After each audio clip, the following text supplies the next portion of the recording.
જે દિવસથી શ્રાપ મળ્યો છે પરીક્ષિત રાજાને, ત્યારથી એનું મન બેચેન બની ગયું છે.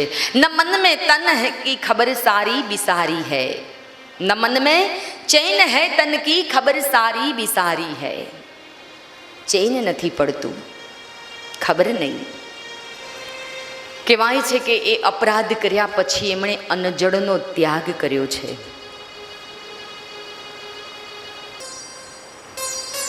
પરીક્ષિત રાજા દંડવત કરી બે હાથ જોડીને નીચે બેઠા છે. સન્મુખ જ્યારે બેઠા છે ને કહેવાય છે કે પ્રશ્નાવલી શરૂ થઈ ગઈ છે. પણ કયું છે, બહુ સુંદર કયું છે કે 7 વારની અંદર કઈ રીતે મુક્તિ આપવી એની માટે હે રાજન આંખો બંધ કરો, પ્રભુ સ્મરણ કરો, ધ્યાનમગ્ન બની જાઓ. આંખ બંધ કરી છે, કથા શ્રવણ કરવા જઈ રહ્યા છે. અને આ ગંગાના કિનારા પર પરીક્ષિત રાજા સન્મુખ બેઠા છે, આંખો બંધ કરી છે. આત્મા બહુ દુઃખી થઈ રહ્યો છે. પરીક્ષિતની જેમ આપણે પણ દુઃખી તો છીએ જ. શેનો ભય છે આપણને? મૃત્યુનો. પોતપોતાના ગામ જાઓ ને, કથા છોડી આ ઋષિકેશથી પોતપોતાના ગામ જાઓ ને, અમારા સંતો કહે છે, હું નથી કહેતી, સ્મશાનમાં 2-3 રાઉન્ડ મારી આવવાના જઈને. કેમ કે એક દિવસ તો ત્યાં જવાનું છે, જેથી કરી એની બીક ન લાગે આપણને. આપણે મજબૂત બની જઈએ કે હવે તારાથી નથી ડરતા ભાઈ, અમારે અહીં આવવાનું જ છે. આપણે બગીચામાં બેહવા જઈએ, ત્યાં ફૂંદડી મારી આવીએ એક જઈને, બેહીએ બાંકડે અને જઈને જોઈવાનું કે આપણે અહીં જ આવવાનું છે. એ 2-3 ચક્કર લગાઈ આવજો જઈને મસાણના, જેથી કરી અને જઈને ત્યાં મૃત્યુંજયનો જાપ કરજો. ભોળિયો દાદો ત્યાં આવી જશે, બહુ કષ્ટ નહીં પડવા દે. સંતો એમ કે છે કે બધે ફરવા જઈએ તો ત્યાં કેમ માનવ જતો નથી, એનાથી કેમ દૂર ભાગે છે, શા માટે ડરો છો? એ તો આવવાનો જ છે એક દિવસ, એનાથી ડરવાની જરૂર નથી. સુખદેવજી મહારાજ પરીક્ષિત રાજાને આંખો બંધ કરી અને ધ્યાનમગ્ન ધ્યાનસ્થ અવસ્થામાં પરીક્ષિત ચાલ્યા ગયા છે. આ બાજુ પ્રથમ સ્કંદની સમાપ્તિ કરી દ્વિતીય સ્કંદનો આરંભ કરી પુષ્પ અર્પણ કરીએ. આપણે પ્રથમ સ્કંદનું દરેક આંખ બંધ કરી પોતાના પિતૃઓને, જે પિતૃ નાની મોટી ઉંમરના ગયા છે, આપણા 7 પેઢીના પિતૃઓને તો યાદ કરીએ. અને એમને યાદ કરી 2 આંખો બંધ કરી અને મારી સાથે એમના ચરણોમાં આ ભગવત રૂપી પુષ્પ અર્પણ કરીએ, શ્રદ્ધાંજલિ રૂપી. તો દરેક મારી સાથે આંખો બંધ કરી પરમાત્માને પ્રાર્થના કરે. ઇતિ શ્રીમદ ભાગવત મહાપુરાણે પ્રથમ સ્કંદ પુષ્પમ સમર્પયામિ શુભમ ભવતી. બોલીએ કૃષ્ણ કનૈયા ભાગવત ભગવાન. આપણા અહીંયા ઉપસ્થિત દરેક યજમાનોના પિતૃઓ, આપણા 71 પેઢીના પિતૃઓને આપણે શ્રદ્ધાંજલિ રૂપી પુષ્પ અર્પણ કરીએ. હે પરમાત્મા, અમારા પિતૃ જ્યાં હોય ત્યાં તું એમને સદગત આત્માને શાંતિ આપજે, એવી પ્રાર્થના સાથે દ્વિતીય સ્કંદની શરૂઆત કરીએ. તો બીજા સ્કંદની અંદર પરીક્ષિત રાજાએ પૂછેલા પ્રશ્નો છે. શ્રોતાએ કેવલ બેસીને એકલી કથા ન સાંભળવી જોઈએ. પોતાના જીવનનું માંગલ્ય, પોતાના જીવનમાં કયું શું માંગલ્ય છે, શું પોતાના જીવનનું મહત્ત્વ છે, આ બધું પૂછવું જોઈએ. કોઈ સંતને, સંત દેખાય એટલે તરત જ ત્યાં જઈ અને એને પૂછવું જોઈએ. ભગવાને કહેવાય છે કે પોતાના જીવનનું માંગલ્ય, જીવન શું છે, જીવન કઈ રીતે જીવવું જોઈએ, આ બધા પ્રશ્નો કર્યા છે. યોગીઓની ગતિ છે, બ્રહ્માજીની તપસ્યા કેટલી છે, બ્રહ્માજીનો એક દિવસ કેવડો છે, આ ઘણી બધી કથાઓ છે. કલ્પ એટલે એક દિવસ. બ્રહ્મા જ્યારે કહેવાય છે કે જાગે ને, એક કલ્પ એટલે તો ઘણા બધા વર્ષો કહેવાય ભાઈ, જેને ગણતરી ન થઈ શકે, પણ એનો એક દિવસ, એક કલ્પ એટલે ઘણું બધું જ્ઞાન આપ્યું છે પરીક્ષિત રાજાને. આંખ બંધ કરી છે, પણ કથા તો પ્રભુ ધ્યાન રાખીને શ્રવણ ચાલુ થઈ રહી છે. જીવનનું માંગલ્ય પૂછ્યું છે. આપણે પણ આપણા જીવનનું માંગલ્ય શું છે એ સમજવું જરૂરી છે. કેવલ ખાઈ પી અને મરી જવા માટે નહીં. કહેવાય છે કે પરીક્ષિત રાજાના જીવનમાં 5 પ્રકારની શુદ્ધિનું વર્ણન કર્યું છે. એક તો માતૃશુદ્ધિ, બીજું પિતૃશુદ્ધિ, ત્રીજું કહેવાય છે કે દ્રવ્ય શુદ્ધિ, અને ચોથું કહેવાય છે આત્મશુદ્ધિ, અને પાંચમું જે છે સુંદર વાત કરી છે 5 પ્રકારની શુદ્ધિઓ. અને આ 5 પ્રકારની શુદ્ધિ ન થાય ત્યાં સુધી જીવન મંગલમય ન બને. તો એની શુદ્ધિ કરવી જોઈએ. આત્માની શુદ્ધિ પહેલી કરવી જોઈએ. માતૃશુદ્ધિ, પિતૃશુદ્ધિ, કેમ કે મરતા માણસને આ શક્તિ રહી જાય ને તો કદાચ એની અંદર આ કથા સાંભળવાથી બહુ સુંદર વાત કરી છે કે સત્સંગમાં જઈએ ખરા, પણ 184 યોનિમાંથી જલ્દી બહાર નીકળી જવું હોય તો શું કરવું જોઈએ? તો બહુ સુંદર વાત કરી છે કે કોઈ સંતનો, સરળ સંત હોય, સાદા સરળ જીવન જેનું હોય તો એના સત્સંગમાં લાગી જાઓ. ભગવાન શ્રી રામે સબરીને કહ્યું છે, પ્રથમ ભક્તિ કર સંતન સંગા, દૂસરી રતિ અતિ મમ કથા પ્રસંગા. પેલી ભક્તિ છે સંતોનો સંગ કરવો. કેમ કે નારદજીને જ્યારે ખબર નહોતી ને ત્યારે નારદજી ભગવાન વિષ્ણુને જઈને કહેવા લાગ્યા, સત્સંગ કોને કહેવાય? આ બધા સંતો એમ કહે છે કે સત્સંગથી જીવન તરી જાય, સત્સંગથી મુક્તિ મળે. તો આ સત્સંગ છે શું? 3.5 અક્ષરનો સત્સંગ શબ્દ સતાવી રહ્યો છે. તો મને એ સમજાવો મહારાજ કે સત્સંગ કોને કહેવાય?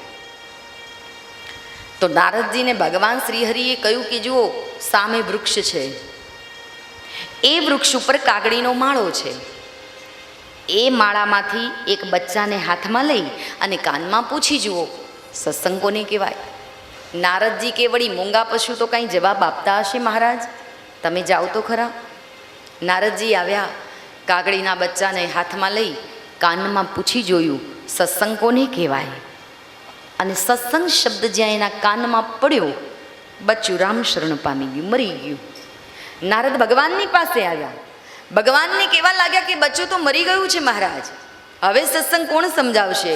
ભગવાન કહે છે, જુઓ સામે આંગણામાં એક બ્રાહ્મણ છે, એના આંગણામાં એક ગાય બાંધી છે, અને એણે હમણાં વાછરડાને જન્મ આપ્યો છે. એના કાનમાં જઈને પૂછો, સત્સંગ કોને કહેવાય એ સમજાવશે. નારદજી આવ્યા, વાછરડાનો કાન ઊંચો કરી અને પૂછ્યું, સત્સંગ કોને કહેવાય? તરફડિયા મારીને મરી ગયું. નારદ કે છે, ત્રાહી ત્રાહી ભગવંત પ્રભુ રક્ષા કરો. આ સત્સંગ શબ્દ આટલો પાપી છે કે જેના જેના કાનમાં જઈને કહું છું એ બધા મૃત્યુ પામે છે. ભગવાન કે નહીં નારદ, જાઓ નગરમાં, સામે નગર છે, એની અંદર સોનાના હિંડોળા ખાટ ઉપર એક રાજકુંવર બેઠો છે, એના કાનમાં જઈ અને પૂછો કે સત્સંગ કોને કહેવાય? નારદ કે એ કામ આપણું નહીં. કેમ કે તમારો ધંધો મને ખબર છે કે તમે ભક્તોને એવા ભીડમાં લ્યો છો ને કે ભક્ત બહાર નથી નીકળી શકતો. અને હે પ્રભુ, તમારી લીલા કોઈ ઓળખી નથી શક્યું. પેલા 2 મૂંગા હતા, તે કાનમાં જઈને બોલ્યો, મરી ગયા, કોઈ રણી ધણી નહોતું એટલે મને સજા ન થઈ. પણ રાજાના કુંવરના કાનમાં જઈને તમારા કહેવા પ્રમાણે એમ કહું, સત્સંગ કોને કહેવાય? અને જો એ કુંવર મરી જાય તો પેલો મને હોળીએ ચડાયા વગર રે ખરો? મારે તો મરવાનો જ ને, અને તમારે જોઈ રહેવાનું, તમારો ભરોસો ન કરાય. ભગવાન કે તમે જાઓ, એવું કંઈ નહીં થાય. નારદજી આવ્યા, નગરમાં આવ્યા છે ડરતા ડરતા, મનમાં ડર છે, ભય સતાવે છે કે ક્યાંક સત્સંગ શબ્દથી આ મૃત્યુ ન પામે. પણ હિંડોળા ખાટ જ્યાં કુંવર હિંડોળા ખાઈ રહ્યો છે, નજીક આવ્યા, પૂછ્યું, કુંવર મારે આપને કાનમાં કંઈક કેવું છે, પૂછવું છે, પૂછો. ધીરે રહીને કાનમાં પૂછ્યું કે ભાઈ, સત્સંગ કોને કહેવાય? આટલા શબ્દ જ્યાં મનુષ્યના કાનમાં ગયા અને ત્યાં તો કુંવર ખડખડાટ હાસ્ય કરવા લાગ્યો, હાસ્ય ગુંજવા લાગ્યું. અને નારદજી વિચાર કરે છે કે મૂંગા પશુને અને જાનવરને સત્સંગ કહીએ ને તો એ મરી જતા હશે, અને આ મનુષ્યના કાનમાં સત્સંગ કહીએ ને તો લાગે છે કે એમની ચસકી જતી લાગે છે ડાંગરી. આ ગાંડો થઈ ગયો, હવે અહીંથી રવાના થાવ. પણ નારદજી વિચાર કરે છે કે આ કાંઈ બોલતો કેમ નથી. કહે છે ભાઈ એ હાસ્ય બંધ કર અને જલ્દી બોલ કે સત્સંગ કોને કહેવાય. અને ત્યારે કુંવર હાસ્ય બંધ કરીને કહે છે નારદ, અરે આપ તો એક મહાન ઋષિ છો, બ્રહ્મલોકમાં વિહાર કરવા વાળા, અને આપને એ ખબર નથી કે સત્સંગ કોને કહેવાય. હે નારદ, સાંભળો સત્સંગ કોને કહેવાય.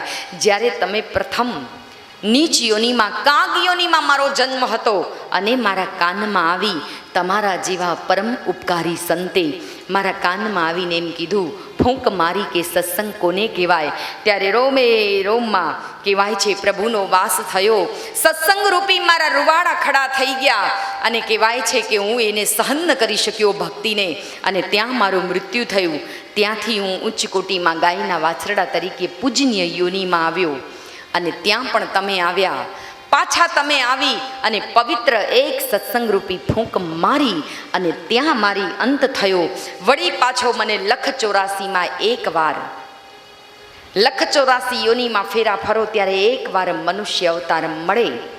આપ જેવા સદગુરુએ પાછી આવીને ફૂંક મારી તો મારે લખ 84 ફેરા ન ફરવા પડ્યા. મહારાજ, તમારા જેવા કોઈ સદગુરુ આવે અને કાનમાં ફૂંક મારે ને તો લખ 84 યોની બંધ થઈ જાય અને તરત મનુષ્ય યોની પ્રાપ્ત થાય, મુક્તિનો માર્ગ મળે. મહારાજ, સત્સંગ રૂપી ફૂંક આ કાનમાં વાગી જાય કોઈ સદરૂપી સદગુરુ રૂપી તો સમજી લેજો કે લખ 84 યોનીમાં ભટકવું નહીં પડે. અને એટલે જ કહ્યું છે ને, एक डाल दो पंछी बैठा कौन गुरु कौन चेला, एक डाल दो पंछी बैठा कौन गुरु कौन चेला. ओ चेला की करनी चेला भरेगा, चेला की करनी चेला भरेगा, गुरु की करनी गुरु रे संतो उड़ जा हंस अकेला. एक डाल दो पंछी बैठा कौन गुरु कौन चेला. ओ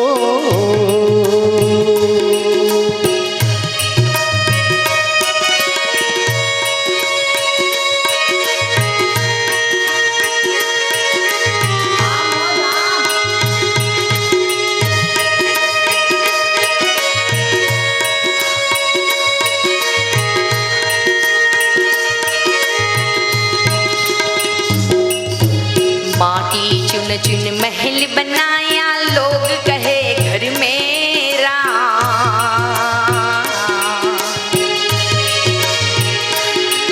अरे माटी चुन के महल बनाया लोग कहे घर मेरा. ओ ये माटी चुन चुन महल बनाया लोग कहे घर मेरा. माटी चुन के महल बनाया लोग कहे घर मेरा. ओ ना घर मेरा ना घर तेरा, ना घर मेरा ना घर तेरा, ना घर मेरा ना घर तेरा. ना घर मेरा ना घर तेरा. ये चिड़िया रे न बसेरा रे संतो उड़ जा हंस अकेला. एक डाल पर पंछी बैठा कौन गुरु कौन चेला. ओ चेला की करनी चेला भरेगा, चेला की करनी चेला भरेगा, गुरु की करनी गुरु रे संतो उड़ जा. अकेला. ओ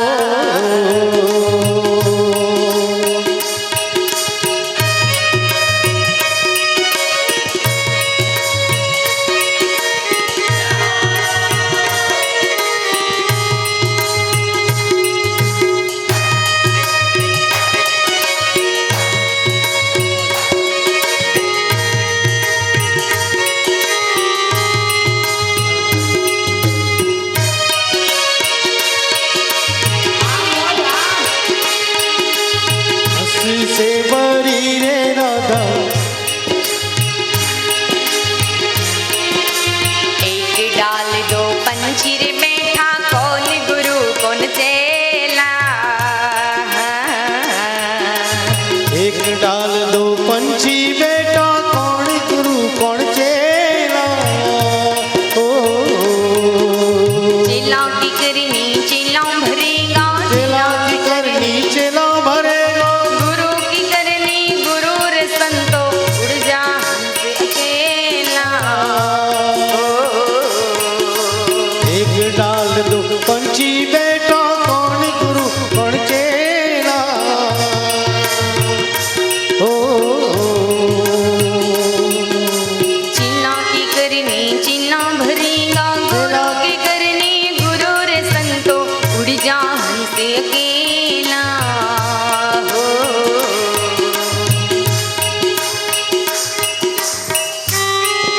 બહુ સુંદર વાત કરી છે। एक डाल दो पंछी रे बैठा कौन गुरु कौन चेला, चेला की करनी चेला भरेगा, गुरु की करनी गुरु उड़ जा हंस अकेला। સદગુરુ સમર્થ હોય અને કાનમાં ફૂંક મારી દે ને પછી લખ 84 યોનીના ફેરા ટળી જાય। લખ 84 યોનીનો ફેરો ટાળવો હોય તો નારદ જેવા કોઈ સંત શોધી લેજો, જે કાનમાં ફૂંક મારવાથી આ યોનીમાંથી મુક્તિ મળે। ઊંચ કોટી મનુષ્ય અવતાર કહ્યું છે ને, બડે ભાગ માનસ તનુ પાવા। ઘણું ભાગ્ય હોય ત્યારે આ એક મનુષ્ય પ્રાપ્ત થાય યોની, અને એ અવતારને સાચવી લેવો જોઈએ। બહુ સુંદર વાત કરી છે। જીવનના માંગલ્યનો પ્રસંગ કયો છે, 24 અવતારોની કથા કરી છે, ઘણા બધા પ્રશ્નોનો જવાબ આપ્યો છે। પણ દ્વિતીય સ્કંદની અંદર ઘણા બધા પ્રશ્નો કર્યા છે, જીવન કેમ જીવવું એ પણ સમજાવ્યું છે, શ્રોતા કઈ રીતે બનીને બેસવું એ પણ સમજાવ્યું છે, અને વક્તાના પોતાના નિયમો પણ સમજાવ્યા છે। સુખદેવજી મહારાજ પરીક્ષિતને ભાગવત સ્મરણ કરવા જઈ રહ્યા છે ત્યારે દ્વિતીય સ્કંદની સમાપ્તિ કરે છે, જીવનનું માંગલ્ય સમજાવી। કેમ કે દ્વિતીય સ્કંદની અંદર કેવલ 2-3 પ્રશ્નો જે રજૂ કર્યા છે એના જવાબો જ આપ્યા છે, અને પછી ત્રીજા સ્કંદની અંદર એમણે કથા શરૂ કરી છે। તો મારી સાથે 2 મિનિટ પોતાના પિતૃઓને યાદ કરી આંખ બંધ કરી દ્વિતીય સ્કંદમાં આપ સર્વના પિતૃઓ 71 પેઢીના ભગવાન એ સદગત આત્માને શાંતિ અર્પે એવી પ્રાર્થના સાથે દ્વિતીય પુષ્પ અર્પણ કરીએ। ઇતિ શ્રીમદ ભાગવત મહાપુરાણે શકલ લોક વિઘ્ન દ્વિતીય સ્કંદ સમર્પયામિ શુભમ ભવતી। બોલીએ કૃષ્ણ કનૈયા ભાગવત ભગવાન की जय। તૃતીય સ્કંદની શરૂઆત કરી છે। તો તૃતીય સ્કંદની અંદર બહુ સુંદર વાત કરી છે કે વરાહ ભગવાનના જન્મની વાત કરી છે, કે વરાહ ભગવાન બન્યા કઈ રીતે, વરાહ અવતાર ભગવાનને કેમ લેવો પડ્યો, શા માટે લેવો પડ્યો એની વાત કરી છે। પૃથ્વી રસાતાળમાં ગઈ હતી,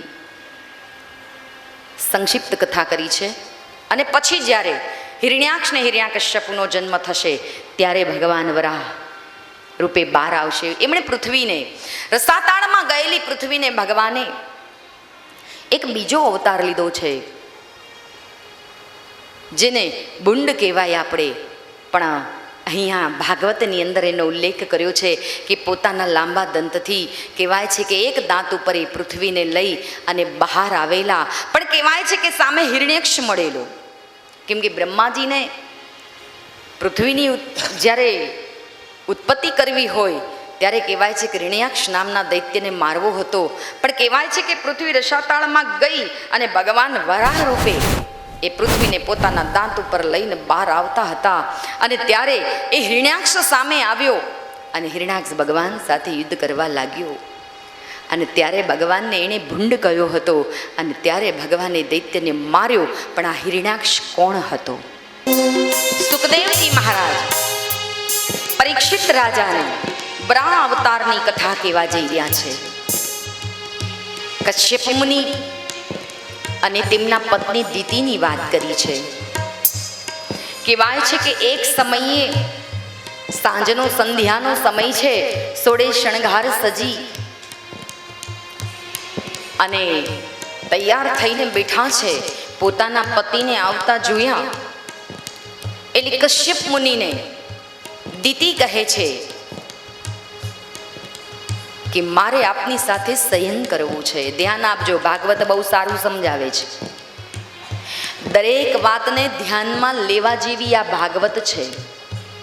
સ્ત્રીઓ માટેનો આ પ્રસંગ છે, બહુ સુંદર છે. ત્યારે કશ્યપ ઋષિએ ના પાડી છે કે અત્યારે સંધ્યાનો સમય છે અને અત્યારે જો શયન થાય, અત્યારે જો સમાગમ થાય, પતિ પત્નીનો મિલન થાય તો પ્રજા જે છે એ વૈણશંકર પાકે, સારી ન પાકે. ભાગવતમાં કહ્યું છે 11 અમાસ, પૂનમ, વાર તહેવાર જે આવે ત્યારે દરેકે બ્રહ્મચર્યનું પાલન કરવું જોઈએ.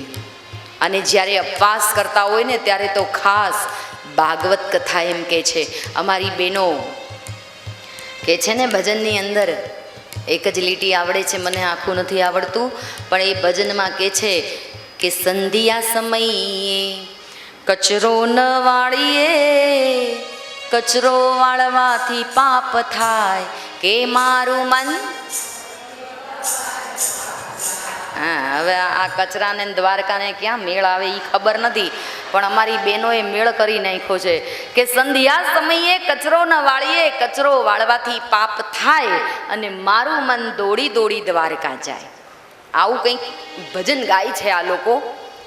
પણ હવે એ ભજન તો હજી મને નથી સમજાય, હું તમને કેમ સમજાવું કે આ દ્વારકા કેમ દોડી દોડીને જાય છે મને એમનું.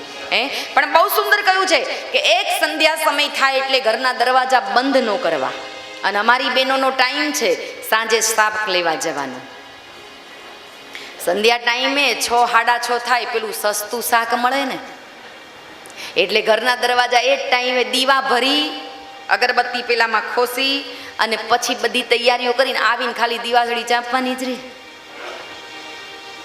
એટલે બધી તૈયારી કરી, દરવાજા બંધ કરીને પછી શાક લેવા જાય ને હાથ હાડા તે ઘરમાં આવે. પણ લક્ષ્મી એ જ સમયે આવે છે ભાઈ. લક્ષ્મી સંધ્યાના સમયે જ પ્રવેશ કરે છે અને એ સમયે આપણા દ્વાર બંધ હોય છે. લક્ષ્મીજી કહે છે મારે આવવું છે, પણ આપે દ્વાર બંધ કરી દીધા છે, હું કઈ રીતે પ્રવેશ કરું? તો ધ્યાન આપજો, ભાગવત કથા એ પણ સમજાવે છે કે સંધ્યા સમયે સમાગમ ન કરવું, પતિ પત્નીનું મિલન ન થવું જોઈએ, એની ખાસ ધ્યાન રાખજો. અમાસ હોય, 11 હોય, પૂનમ હોય, 14 હોય, વાર તહેવાર હોય ત્યારે બ્રહ્મચર્યનું ખાસ પાલન કરવું જોઈએ. શ્રાવણ મહિનો કરતા હો, એક ટાઈમ જમતા હોય, પ્રભુ ભજન કરતા હોય તો પણ બ્રહ્મચર્ય પાળજો, નકર કરેલું બધું વ્યર્થ જશે. એમ ભાગવત કથા આપણી કે છે દીતિએ જીદ પકડી છે કે મારી સાથે તમે સમાગમ કરો, અને ત્યારે ન માન્યા. કહેવાય છે કે કામ વાસનામાં આતુર બનેલી દીતીએ મજબૂર કર્યા છે કશ્યપ ઋષિને. અને ત્યારે કશ્યપ મુનિ એક સ્ત્રીના આગળ કંઈ બોલી ન શક્યા, ઘણું સમજાવ્યા પણ એ માન્યા નહીં. અને કહેવાય છે કે ત્યારે સમાગમ થયું છે અને ત્યારે દીતીને સારા દિવસો રહ્યા છે.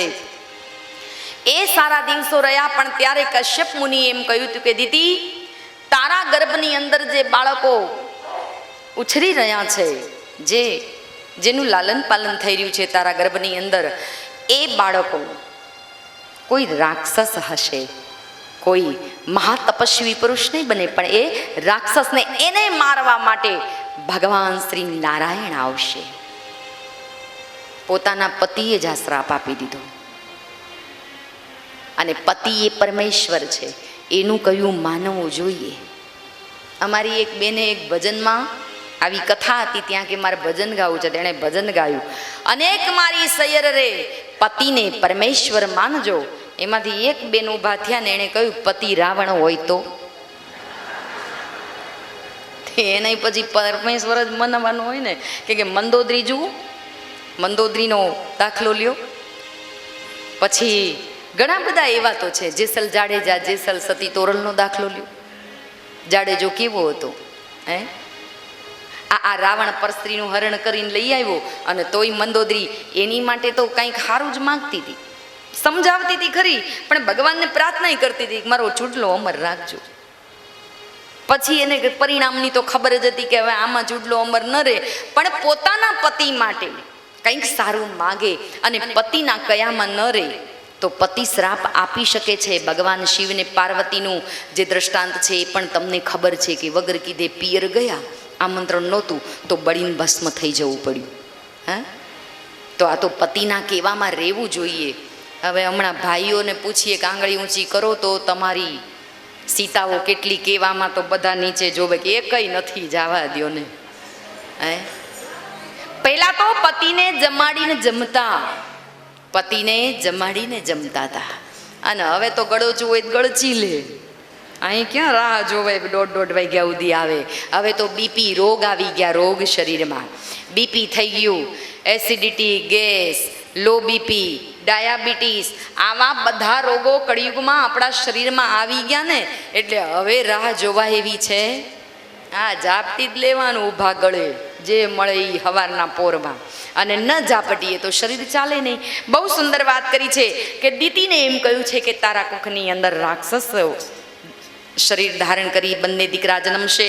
અને કહેવાય છે કે ઘણા વર્ષ આવું ચાલ્યું, ઘણા વર્ષો વીતી ગયા, અને ઘણા વર્ષ પછી 100 વર્ષ વીતી ગયા. આ ગર્ભની અંદર કહેવાય છે કે સૂરજ ચંદ્રના તેજ ઝાંખા થઈ ગયા, નદીઓના નીર જાણે થંભી ગયા હોય, આખી સૃષ્ટિમાં બધું પરિવર્તન આવી ગયું. અને ત્યારે દેવતાઓ દોટ માર્યા, હરિવ્યાપક સર્વત્ર સમાના. 33 કરોડ દેવતાઓ દોડાદોડ કરવા લાગ્યા કે આ શું થઈ રહ્યું છે. વીજળી કડાકા કરે એમ કડાકા વીજળી ગાજવા લાગી, મેઘ ગર્જના કરવા લાગ્યા. શું થઈ રહ્યું છે? હે પ્રભુ, બચાવો અમને. અને ત્યારે ભગવાન કહે છે જાઓ, હું ટૂંક સમયમાં આવું છું જન્મ લઈ. અને આ તો દીતીના ગર્ભની અંદર જે 2 રાક્ષસો પડી રહ્યા છે ને એમનો પણ જન્મ થઈ જશે. કહેવાય છે કે આજ દીતીના 100 વર્ષ પછી આજ દીતીના ગર્ભમાંથી 2 રાક્ષસો, 2 દીકરા જન્મ્યા. એમાં એકનું નામ હિરણ્યાક્ષ રાખ્યું અને બીજાનું નામ હિરણ્યકશ્યપુ રાખ્યું છે. આ 2 દીકરા પેદા થયા. અને એ રાક્ષસ યોનિમાં કહેવાય છે કે શ્રાપનું નિવારણ કરવું પડે ને. એ શ્રાપનું નિવારણ તો કરાવી દીધું છે કે ભાઈ એને મારવા માટે નારાયણને સ્વરે માવવું પડશે, નારાયણના હાથે જ મૃત્યુ થશે, એટલે જેથી કરી આત્માને સદગત મળે. અને આજ આ પૃથ્વી કહેવાય છે કે જ્યારે હિરણ્યકશ્યપુ અને હિરણ્યાક્ષ બંને જ્યારે પૃથ્વી પર આવ્યા ત્યારે કહેવાય છે કે હિરણ્યકશ્યપુએ બ્રહ્માજીનું તપ કર્યું છે અને વરદાન મેળવી લીધું છે. હિરણ્યાક્ષ ને હિરણ્યકશ્યપુ આ પૃથ્વી પર બ્રહ્માજીને પ્રસન્ન કર્યા, પણ કહેવાય છે કે આ લોકની અંદર હાહાકાર કરવા લાગ્યા. કહેવાય છે કે હિરણ્યાક્ષ કહેવાય છે કે યુદ્ધ કરવા માટે ગયો પાતાળમાં, અને કહેવાય છે કે વરુણ દેવને કહ્યું કે મારી સાથે યુદ્ધ કર, પણ કહે છે કે અમે યુદ્ધ નહીં કરીએ. પણ ત્યારે યુદ્ધ કરવા લાગ્યો ને ત્યારે ભગવાન જે પૃથ્વી લઈને રસાતાળમાં ગયેલા, અને આજ ભગવાને હિરણ્યાક્ષને મારવા માટે, પૃથ્વીને બહાર લાવવા માટે આજ વરાહ અવતાર ધારણ કર્યો છે. અને ત્યારે હિરણ્યાક્ષ ભગવાનને જોઈ ગયો, અને ભગવાનને જોતા પૃથ્વી બહાર લઈને આવતો જોયા ભગવાનને, ત્યારે કહે છે કે એ ભૂંડ ક્યાં જાય છે. ભગવાનને ક્રોધ આવ્યો અને કહેવાય છે કે ભગવાને એક મુષ્ટિકાનો પ્રહાર કર્યો છે, અને કહેવાય છે કે હિરણ્યાક્ષને મૃત્યુને ઘાટ ઉતાર્યો છે. ભગવાને રસાતાળમાંથી પૃથ્વીને બહાર લાવ્યા. ભગવાનનો એ વરાહ અવતાર એક બાર પ્રેમ સે જય બોલીએ, બોલીએ વરાહ ભગવાન.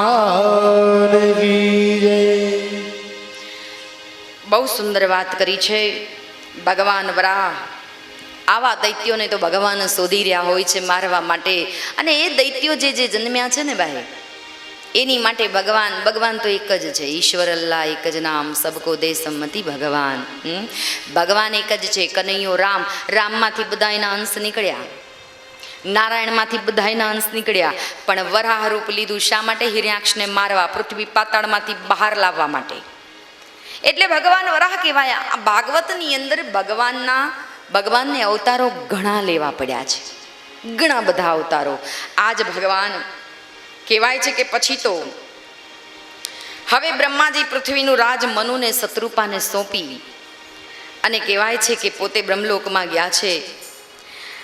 અને આજ મનુ રાજાને 2 દીકરા થયા, પ્રિયવ્રત અને ઉશાનપાદ. આમને 3 કન્યાઓ થઈ અને કહેવાય છે કે આકૃતિ, દ્રેહુતિ ને પ્રસૃતિ. આકૃતિ કહેવાય છે કે ઋષિ રુચિ સાથે પરણાવી, દેહુતિ કદમ ઋષિ સાથે પરણાવી, અને જે પ્રસૃતિ હતી એ દક્ષ રાજા સાથે પરણાવી. પ્રસૂતિનો વંશ વેલો વધી ગયો છે. આકૃતિનો ને પ્રકૃતિનો વધ્યો નથી, પણ પ્રસૂતિને જે પરણાવી છે દક્ષ સાથે, એનો વંશ વેલો વધતો ગયો છે. બહુ સુંદર વાત કરી છે કે જ્યારે કંદમ ઋષિ સાથે દેહુતિને પરણાવ્યા, અને આ દેહુતિની વાત બહુ સુંદર કરી છે. 9 કન્યાના જેને ત્યાં જન્મ થયો હોય તો સમજી લેજો કે એ નવધા ભક્તિ છે.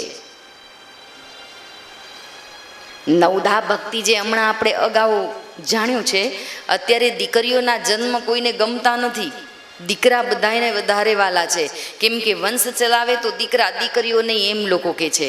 પણ તમે હવે તો ટીવી સમાચારો પછી પેપરોમાં બધે જુઓ છો ને હવે તો, કે દીકરીઓ શું છે. અમારા અમદાવાદમાં નિકોલમાં હમણાં 12 મહિના પહેલાં 1 વર્ષ થયું, 1 વર્ષ પહેલાં 4 દીકરા, 4 દીકરીઓ હતી, એક જ દીકરો હતો. એ વિદેશ ગયો. કહેવાય છે કે એ માં મરી ગઈ. માં મરી ગઈ એટલે દીકરાને કેવડાવે, ભાઈ તારું મોઢું માને જોવું તું, પણ હવે તો માં ગુજરી ગઈ છે એટલે તું આવી જા. એટલે દીકરો પોતાની 4 બહેનોને કહે છે કે જે કાંઈ પૈસા થાય હું તમને આપી દઉં, એનો અંતિમ સંસ્કાર કરી દો, પછી સમય મળે કાંઈક એમની તિથિ અવાશે તો આવી જઈશું. આવો જવાબ દીકરાએ પોતાની મા માટે આપ્યો. ત્યારે કહેવાય છે કે 4 દીકરીઓ કાંધ લઈ અને કહેવાય છે કે એ માને અગ્નિ સંસ્કાર એ દીકરીઓએ કર્યો. એટલે દીકરો મહત્વનો નથી, ધ્યાન આપજો. હોય એને વાંધો નથી. શ્રવણ જેવા દીકરા ભાગ્યશાળી આત્માને ખોળે હોય, કયામાં રહેતા હશે. દીકરા હોય તો પછી એને સંસ્કાર એવો આપજો, કંઈક સારી 2 વાતો સમજાવજો. જગતમાં બીજાને નમે તો કંઈ નહીં, પણ તમારા મા બાપની એક લાકડી બની અને બુઢાપો તમારો એક સારી રીતે પસાર કરે ને તોય ઘણું છે ભાઈ. શ્રવણ પોતાના મા બાપને 68 તીરથ કરાવવા ગયો તો, પણ તમારા દીકરાને ભેગો અહીં ઋષિકેશ લાવી અને તમારી આ બાજુ સામે બીજા વિભાગમાં રૂમ હોય અને તમારા દીકરાને તમે એમ કહો બેટા અહીંથી કાવડમાં બેસાડી અને આ માતાજીની કથા હોલ છે ને ત્યાં ઉતારી દે, તો તમારો દીકરો નહીં ઉતારે. એમ કહે છે કે જે બોલ્યા એને કયો ખભે કરીને લઈ જાય. એ શ્રવણ નહીં બને ભાઈ. બહુ તો ગાડીના પૈસા આપી દેશે, ગાડી કરીને જતા રહ્યો.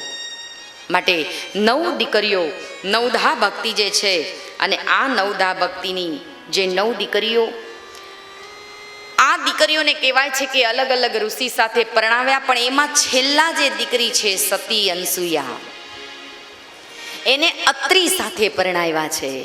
અત્રિ મુનિ. અને સતી અનસુયાનું તપ એટલું છે, પોતે પ્રતિવતા ધર્મનું પાલન કરનારી સ્ત્રી છે એવી સતી સન્નારી. અને એ અનસુયાને અત્રિ ઋષિ સાથે જ્યારે પરણાવી, એ સતીનું સત એટલું બધું છે કે એનું પ્રતિવતા ધર્મ ભંગ કરવા માટે એક વખત બ્રહ્મા, વિષ્ણુ ને મહેશને એમ થયું કે લાવ જોઈએ તો ખરા કે આનું સતીત્વ કેવું છે. ત્યારે બ્રહ્મા, વિષ્ણુ, મહેશ આ 3 દેવો આવ્યા છે પરીક્ષા લેવા માટે. સતી અનસુયાને કહ્યું છે કે નિનગ્ન થઈ શરીર ઉપર એક વસ્ત્ર ન જોઈએ અને અમને ભિક્ષા આપો. સતી અનસુયા વિચાર કરે છે, ઘણું વિચાર્યું એમણે કે આ તો સ્વયં ઓળખી ગયા, સાધુ રૂપી આવ્યા હતા એટલે ઓળખી ગયા કે આ તો સ્વયં શિવ, સ્વયં બ્રહ્મ અને સ્વયં નારાયણનું સ્વરૂપ. આમને હું કઈ રીતે નિવસ્ત્ર ભિક્ષા આપું? અને આ તો સંત છે અને મારા આંગણેથી સંત પાછો જવો ન જોઈએ, હવે આ નિયમ તૂટવો ન જોઈએ. એટલે સતી અનસુયા પોતાના સતીત્વના આધારે કહેવાય છે કે બ્રહ્માને બાળક બનાવી દીધા, ભગવાન વિષ્ણુને બાળક બનાવી દીધા, અને કહેવાય છે શિવને આ 3ને બાળક બનાવી અને આની પોતાની ગોદમાં બેસાડીને પછી પોતાના સ્તનપાન કરાવ્યું છે.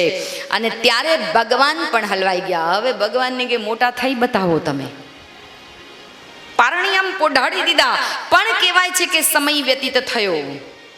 સમય જ્યારે વ્યતીત થયો અને ત્યારે નારદજી વિચાર કરે છે કે આ 3 જણા અહીં છે તો બ્રહ્મલોકમાં, શિવલોકમાં, વિષ્ણુલોકમાં આ છે કોણ? બધું ખાલી કેમ છે? આ જૈન દેવતાઓને હળી કરી આવ્યા અને કહ્યું કે દેવીઓ, તમારા પતિ ક્યાં છે ખબર છે? તો કે અમને ખબર નથી.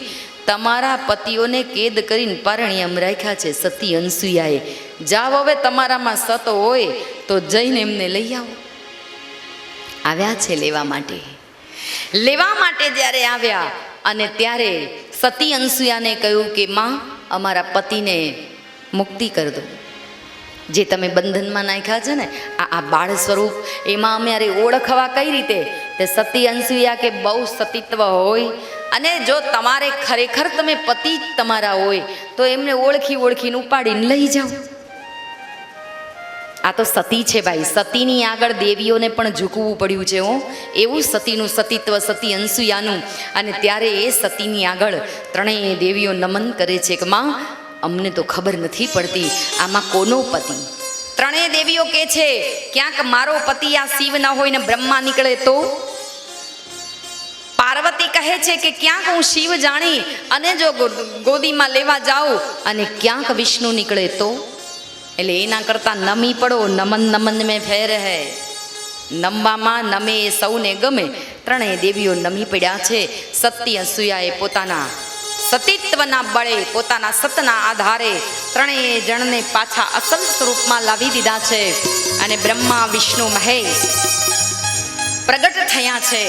અને ત્યારે માને વંદન કરી અને નીકળવા જાય ત્યારે સતી અનસુયા કહે છે કે ઉભા રહ્યો, જાઓ છો ક્યાં? માને મૂકીને જ્યારે દીકરાઓ જશે તો માં કોના આધારે? માટે તમે 3 મારી સાથે રહ્યો. ત્યારે કહેવાય છે કે બ્રહ્મા, વિષ્ણુ ને મહેશ શરીર એક છે. શરીર એક છે પણ મુખ 3 જોઈન્ટ કર્યા છે. 3 મુખને જોડી અને કહેવાય છે કે દત્તાત્રી બન્યા. અને એ ત્યારથી એ દત્તાત્રી ભગવાન તરીકે ભગવાન ઓળખાવ્યા. બોલીએ દત્તાત્રી ભગવાન કી. તમે રંગ અવધૂત જુઓ ને નારેશ્વરમાં, તો પણ એ એમનું સ્વરૂપ છે, એમનો અવતાર છે. રંગ લીલામૃતની અંદર એનું વર્ણન છે. અને એટલે તો અમારા બહુ સુંદર વાત કરી છે.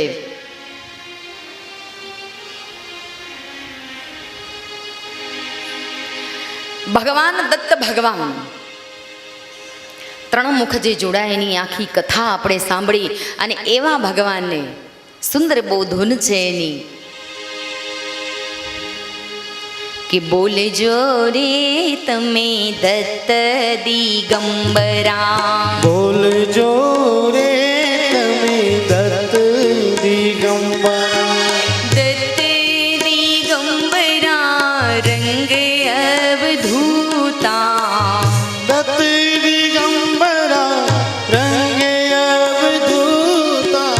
દત્ત દિગંબરા રંગ અવધૂતા.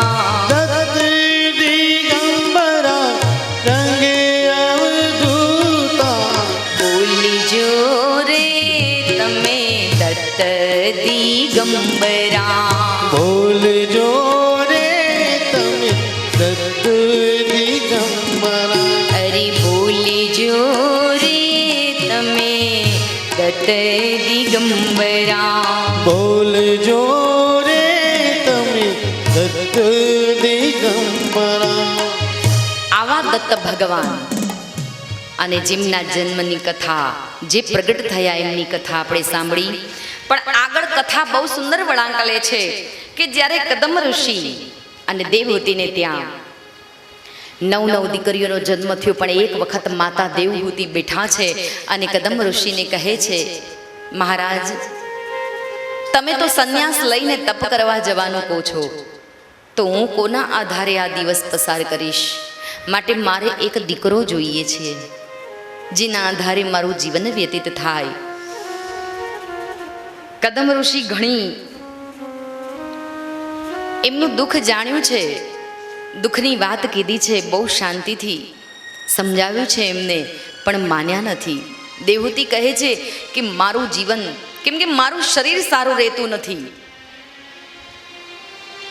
પણ ત્યારે કદમ ઋષિ જાણી ગયા અને કહેવાય છે વિમાનમાં બેસાડી મદ્રાચલ પર્વત ઉપર લઈ ગયા છે. બિંદુ સરોવરમાં સ્નાન કરાવ્યું.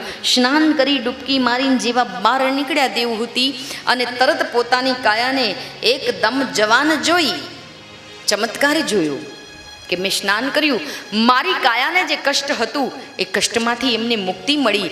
અને કહેવાય છે કે પછી તો પોતે પોતાના પતિ સાથે ત્યાં વિહાર કરવા લાગ્યા. પોતાને મનગમતા એવા ભૌતિક સુખમાં રાજ રચ્યા છે ને પાછા પોતાના આશ્રમમાં આવ્યા છે. ત્યારે કહેવાય છે કે દેહૂતિ માને સારા દિવસો છે અને એ સારા દિવસો પછી સુંદર એક બાળકનો જન્મ થયો. અને એ બાળક બીજો કોઈ નહીં પણ એનું નામ કપિલ મુનિ હતું.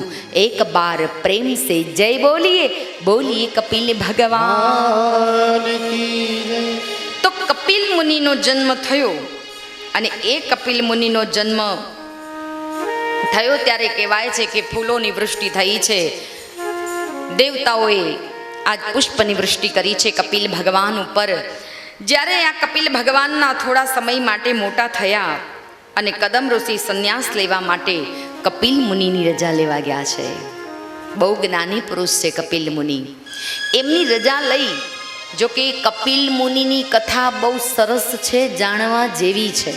બહુ સુંદર વાત કરી છે કે મા દેવહૂતિને કપિલ ભગવાને ગીતા પોતે જે બનાવી છે એનો સાર કીધો છે, જ્ઞાન આપ્યું છે. અને બહુ સુંદર કહ્યું છે સુખદેવજી મહારાજે કે જે કપિલ ગીતા વાંચે, જે કપિલ ગીતાનો પાઠ કરે, જે એ પુસ્તકને નમન કરે છે ભક્તિ ભાવથી, જે કપિલે આ ગીતાનો સાર પોતાની માને ઉપદેશ આપ્યો છે એ આપણે જો સાંભળીએ અને એ ઉપદેશ જીવનમાં ઉતારીએ તો આપણો વૈકુંઠમાં વાસ થાય છે. માટે કપિલજીએ પોતાની માતાને ગીતાનું જ્ઞાન આપ્યું છે અને પછી આ સ્કંદ તૃતીય સ્કંદ છે એની સમાપ્તિ કરી ચતુર્થ સ્કંદની સમય આગળ લઈ જાય છે. આપણા પિતૃઓને ફરીથી તૃતીય સ્કંદનું પુષ્પ અર્પણ કરીએ. તો દરેક મારી સાથે બે આંખ બંધ કરી હાથ જોડી અને પોતાના સદગત આત્માને શાંતિ આપવા માટે પવિત્ર ગંગા કિનારે ભગવાનનું સ્મરણ કરીએ. ઇતિ શ્રીમદ ભાગવત મહાપુરાણે શકલલોક નિર્ગનમ તૃતીય સ્કંદ સમર્પયામિ.